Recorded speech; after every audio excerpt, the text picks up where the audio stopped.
What's going on, y'all? Stone Mandalorian here, and I got two figures for y'all I'm going to be taking a look at. And I've just been thinking, looking at my collection, I've really been wanting to kind of emulate the part in Empire Strikes Back where Darth Vader is recruiting bounty hunters to look for locate the Millennium Falcon and Luke Skywalker.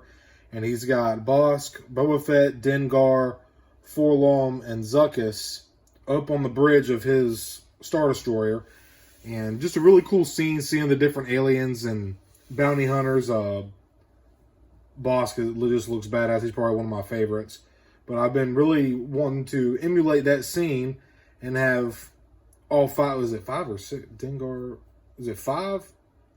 Anyways, I want to have all the bounty hunters that were on Vader's command bridge in Empire Strikes Back. I want to have them all on the shelf, standing in order how they were in the movie. And just, I'm going to give these a little spin for y'all so y'all can check the boxes out. And taking a look at this, Zucuss was, a lot of people don't really know this. I actually didn't even know this until a couple years ago, but Zucuss is actually force sensitive. He would say things to Zucuss like, I feel about feeling disturbances in the force and stuff like that. And, you know, basically 4-LOM would just pass it up to, kind of like what Han did to Ben Kenobi and Luke on the Falcon, when he's like, that's just a bunch of sorcerer magic rumor bullshit, you know. So, but it is confirmed that Zucuss was force sensitive. That's how he was actually nicknamed the Uncanny One by his fellow bounty hunters, just because of his unnatural abilities due to him being force sensitive. And later on, he actually ends up becoming kind of a good guy, or a rebel sympathizer, I guess you could call him. He ends up contracting, he has bipolar disorder. He's very schizophrenic. So he actually speaks in 2 different dialects and bounces back and forth between these different people, or 2 personalities and whatnot. And he ends up getting injured somehow and contracting some kind of infection, I believe. I read it, I forget. I wish I could remember. But he ends up getting kind of sick or ill, and him and 4-LOM take a job from the Rebel Alliance just to make money to pay for Zuckuss's rehabilitation, like medicine and stuff like that. Now, what's it? So 4-LOM, he's a protocol droid, but he kind of like broke out of his programming and became individual, like an independent thinker droid. And he basically broke away from his programming, and that's how he became a bounty hunter. And I'm just roughing together all the kind of random facts I know about these two. I know that Zucuss his species is called a Gand, Gand. And then you got 4-LOM here. He's actually a protocol droid, very insect-looking head or whatever. But matter of fact, I'm gonna go ahead and get these boxes of stops so y'all can get a good look. But so they actually worked very well together, and I think it was per Vader's request that these two even met. And you know, they were just working together at first, and then over that time they sort of bonded and actually became very good partners, and were just really kicking ass when it came to bounty hunting. So they teamed up and were actually supposed to rescue Han Solo off of Boba Fett's Slave 1, but Boba Fett ended up putting a blaster bolt right through 4-LOM's head, and that's how he met his demise. And I don't really know what happened to Zuck, because I have to do more research. But as far as I know, he's out there in the galaxy living somewhere in the Outer Rim. I'm not really totally sure. And you know, I'm just trying to.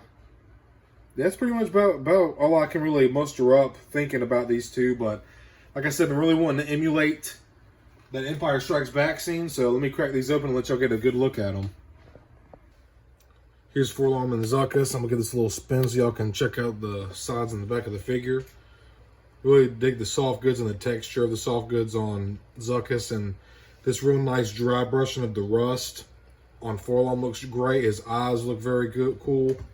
Got like a cool kind of like brash copper color, like kind of like web looking around his eyes. Very cool design and sculpt for both of these guys, actually. Especially Zucuss has a very interesting sculpt. There's actually a lot of paint on Zucuss as well, including the soft goods, and just a really incredible sculpt, man. Very, very nice sculpting work on these, on both of these two figures, but especially Zucuss, man. And here is 4-LOM's rifle. I think this is like a concussion rifle or something like that. I forget the actual name of it. But this is actually the same sculpt. I believe that came with the original Sand Trooper in the orange line, I believe it was. Back in 2013 when the line first started. So it's just a generic. It looks gray on my phone, but it's more of like a dark black in person. I don't know why it's showing up so gray. I guess because of the light, but it's more of a black color. But, so got some nice details on the sculpt here. There's some work on the barrel there. So pretty cool, man. And here is Zucuss. And the thing about this figure, man, is just this dry brushing on him. Looks absolutely awesome. Like, look at that. That's just, it looks really good. Very nice, worn, rusty look to it. I love this orangish brown color they went with. And this really helps all those details pop, man. And now he is a protocol droid. Here's those eyes I was talking about earlier. It's very cool looking, man. Awesome, awesome sculpt work. Got a nice transparent, like, greenish blue going. Very nice. But, you know,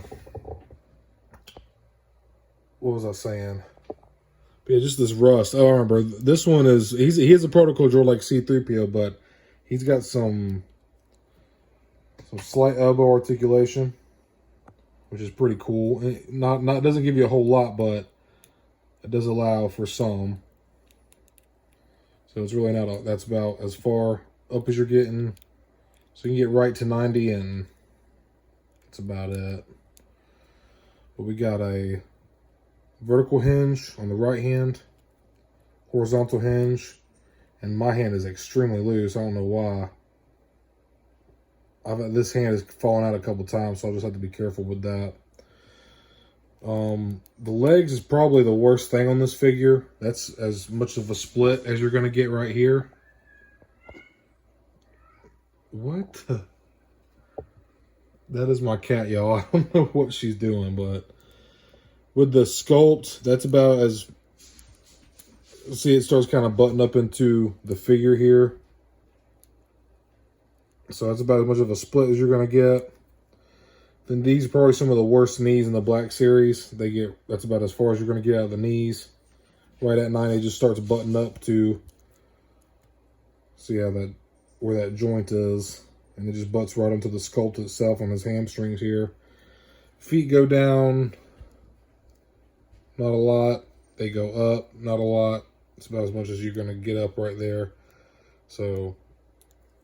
Got a little bit of kickback. Can't really kick out. You have to kind of like turn his hip and then you can kick him out. But his leg's practically sideways. But with some finagling, it is possible.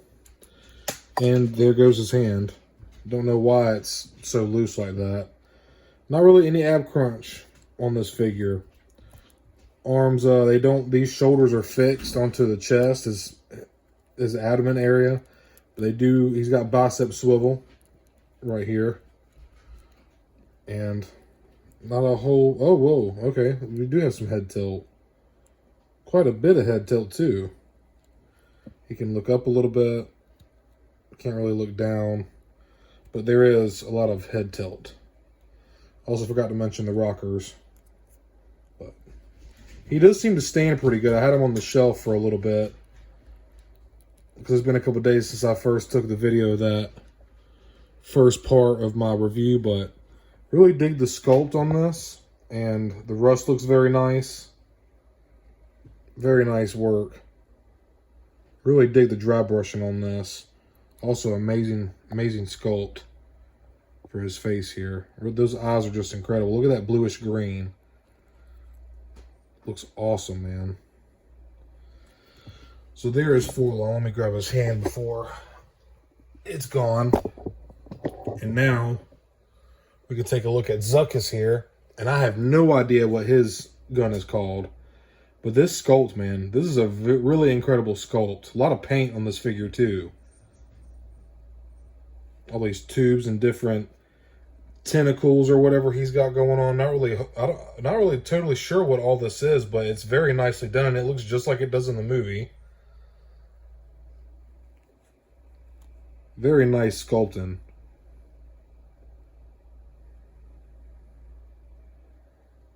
Some nice pouches here. This texture on the soft goods is very nice too. I'm a fan of it. And this is split in here, so you can really get some decent posability out of this figure. So go ahead and show y'all his rifle first off. And he's actually got a really cool designed rifle. Got a little bit of paint on there too. A little bit of brown paint. It's nice. Really cool rifle. I like this sculpt a lot. Not a whole lot often. It's not a whole lot often. It's not very often that you get paint on accessories nowadays, but I really like this solid black color they have going on here too. It looks really good. It looks a little more of a gray with this light on my camera, but. And now taking a look at Zucuss himself. Zoomed in. Now he does have pinned double jointed knees and arms. So you can get some really like way less than 90. So he can practically touch his shoulder. If like, look at that. Really good art. This is a really awesome figure actually. And you get a nice, good full T-pose out of him. No issues. Got this split here. This little split in this soft goods. So now he can split his legs completely, and he can get into a complete split. Double joint pin knees. And we can get way below 90 with those as well. This is a nice figure, man. Got some nice sculpting for the pants and his boots here. Some nice creases and folds. Yeah, really nice, man. And these hands. Look at his hands. 3 fingers. Just really awesome, interesting sculpt, man. Dude, they absolutely killed it with this figure. He looks fucking amazing. He looks terrific. So, not a whole lot of head tilt with just his big old head and these tentacles that wrap around to the back. They attach to, yeah, I would say, or no, they don't, but they do attach to underneath his, that's not really a bandolier. I don't know what you'd call this. I'm just going to call it his bandolier because screw it, but some nice detail right here. Got some pouches on the back and his tentacles that run up here. The eyes look incredible, dude. Really amazing sculpt work, honestly.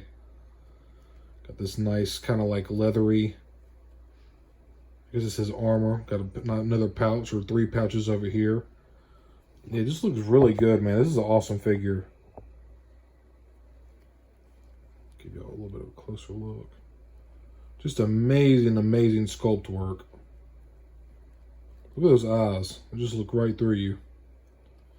But yeah, this is actually a really well-articulated figure, dude. I almost forgot to do the feet. He can go down that much. He can come... Can't really go up a whole lot, but he can go down. And, of course, we have rockers. Both feet. So that's really good articulation for this figure, man. This is an awesome figure. I'm really enjoying this. Something else they did too is they actually put his trigger finger on his left hand, because in the movie Empire Strikes Back, he is actually left-handed. He's holding his rifle with the trigger in his left hand. So that's a nice touch that they paid attention to that, and they did that. So I almost forgot to mention too, he also has thigh swivel way up here, but it's on there. Something else I just realized, this is actually the same rifle that comes with a Dengar as well. Same exact thing. So get into some side-by-sides here. Unfortunately, I don't have IG-88 or Bosk, but I do have Dengar. And I think they look pretty awesome all next to each other. I do have Dengar in a little bit of a wider stance, as you can see, so he is actually taller than 4-LOM and Zucuss. So, yeah, it looks awesome, man. Here's the new Return of the Jedi card, old school card back. What is it? I think it's I'm tripping. The 40th anniversary Return of the Jedi card back, Luke Skywalker. Now I got the Archive C-3PO in between them. Now you're looking at the Power of the Force version of Han Solo. Now I got a vanilla Stormtrooper in the mix, also from the 40th anniversary. This is the 2020 body, but this is from the 40th anniversary Return of the Jedi card back. And here's the Grand Moff Tarkin in between Zucuss and 4-LOM. I know it's probably the correct way to say his name would be 4-LOM, but I'm just going to say 4-LOM like I had this whole entire review. And I thought the right send-off would be to end the side-by-side comparisons with Vader standing next in between them. And this is the Kenobi version of Vader. So yeah, these are two dope figures, man. Now, not gonna lie, 4-LOM is kind of a shitty figure. The articulation's terrible. The main thing you can get out of him is some good head tilt and just some awesome shelf presence and some Empire Strikes Back representation. Cool, interesting bounty hunter for sure, but Zucuss is just an absolutely awesome figure. Both of these figures are awesome, especially sculpt-wise and paint-wise. Definitely the dry brushing on 4-LOM, that rust effect just looks terrific. His eyes look amazing. That bluish, that transitioning bluish green looks amazing. The sculpt and paint on Zucuss is amazing. Just awesome figure, dude. I was surprised by how articulated he actually was. Like, not that you even see him in a whole lot of crazy poses. He literally just stands there in Empire Strikes Back. He's literally just standing there holding his rifle. Now, 4-LOM, I was going to position him like how he was standing in Empire Strikes Back, but he kind of like holds his rifle in his right hand in front of him, and he's kind of like almost holding it like a cane or something, almost like he's got the stock of the rifle on the ground, holding it like almost like a staff, kind of like leaning against it. But I think it looks pretty cool with him holding it like this, almost like he's getting ready to shoot or, you know, whatever. But just carrying it in general. Both of these figures are awesome. If you're wanting some more aliens or droids on your shelf and some diversity for representation, these two are the way to go. I got Zucuss for like $17, and 4-LOM, he was like 13 or 14 bucks. Both of these figures are dirt cheap now. They're a little bit older. They come from the red and black box days, so give you a little bit of an indication on that. However, Zucuss came out a year or so after 4-LOM, but you know, sometimes droid articulation can be a little weird, especially how like the battle droid is. It's hard to stand. K2SO, the New Republic droid, I don't own that figure, but I heard the New Republic droid also has a hard time standing, but better articulation than 4-LOM for sure, no doubt.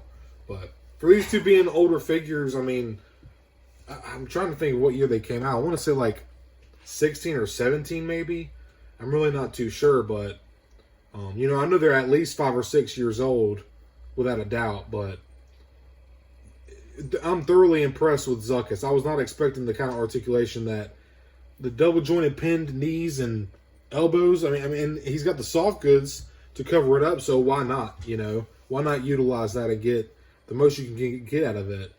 The one thing about 4-LOM that's interesting to me was the slightly articulated elbows, because the archive version of C-3PO, basically the same body. It's not the same body, or at least I don't think it is.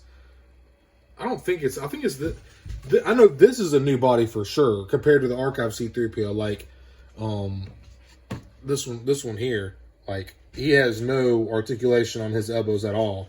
They're just stationary. But I think they did use this body for, I'm trying to think. I don't want to tell y'all wrong, but I'm like 70 to 80% sure that they used this body, not the abdomen, different abdomen, but like that same kind of elbow articulation for C-3PO with the what was it?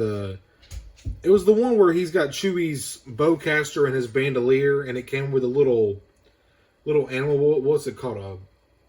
A Korg or a Porg or something. I apologize. I don't really know a whole lot about the sequel trilogy. I don't really pay much mind to it. If you do, that's great. I'm glad that you enjoy the sequel trilogy. It's just not really my thing. So, but yeah, these two figures are awesome. Yeah, if like I said, if you're wanting some Empire Strikes Back representation or another droid or alien for some diversity on yourself, definitely grab these two, man. But I hope y'all enjoyed my review. This wraps it up. If you did, leave me a like and subscribe. I'd really appreciate it. And I hope you're all having a good day or night whenever you're watching this. And may the Force be with you.